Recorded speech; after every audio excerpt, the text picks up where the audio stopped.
14 шілдеде Меркі аудандық білім бөлімі Мұхаммед Коликовты республикалық жас құтқарушылар атты жарысқа жібереді. 3 күндік сайысты оқушылар ойдағыдай аяқтайды.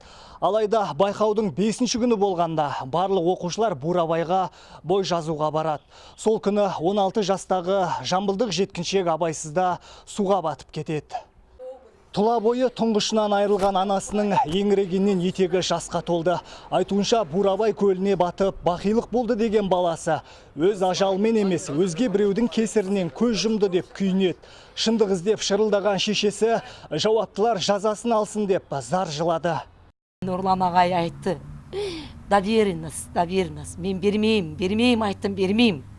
Сен мына мектебін оқушы емессің, мама, ол айтты. Недобор, жаза беріңіз, ол менің үміт құсым. Мен баламды ақтап беріңдерші, айналып кетейсін деді. Мен балам босқа кетпес, айналып кетейсін деді. Пусть это военный урок, пусть начальник это охраны, он же ходил затренироваться же туда. Суға батты деген себепке сенбеген туыс ағасы да жауаптылар жағдайды жылы жауып отыр дейді. Өйткені інісінің өкпесінен морг мамандары бар жоғы 1 грамм ғана су тапқан.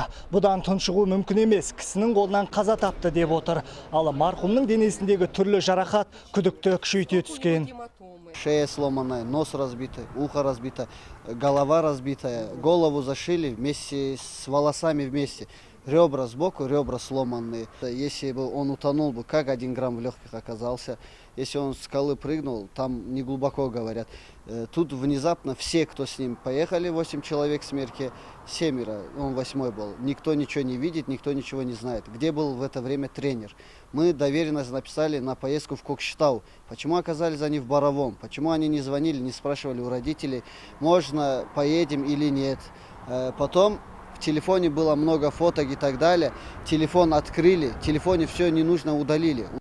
Меркі аудандық білім бөлімі болса, бұл жазатайым жағдай деп отыр. Ал жамбылдық 8 оқушыны Ақмола жеріне апарған меркілік мектеп мұғалімі сырқаттанып, жұмыста жоқ екенін айтты. Жарысқа жіберілген оқушылар арасында колледж студенті барын да жоққа шығарды. Ол енді жазым ғой. Барлығы өзіміздің мектептің балалары. 8-де өзіміздің мектептің балалары бәрі түгел. Ал бұл бала мектепте оқымайды екен ғой? Колледжде оқиды екен? Бұл мектептің баласы деп бізге тізімін әкеп, тіркетіп алып кеткен. Кім алып кетті? Алғашқы әскери дайындық пәнінің мұғалімі солай. Мынау менің өзім оқушыларым деп бізге. Номер 18-ші Ақкөз Қосанұлы атындағы мектептен таңдалған. Тәжірибелі ұстаз, бұрыннан жұмыс жасап келатқан, балалармен жұмыс жасап келатқан жігіт. Нұрлан есімді жігіт. Қадырқұлов Нұрлан есімді жігіт. Марқұмның жақындары жасырған аурудың жарасы қалың болатынын айтады. Сондықтан Ақмолалық құзырлы орган ашып айтсын дейді. Қазір онда қайғылы оқиғаға қатысты қылмыстық іс қозғалған. Жеткіншектің жұмбақ өлімі әлеуметтік желілерде де қызу талқыланып жатыр. Туыстары тіпті эксгумация жасауға әзір. Данияр Әлімқұлы, Елдар Байділда, Астана телеарнасы, Жамбыл облысы.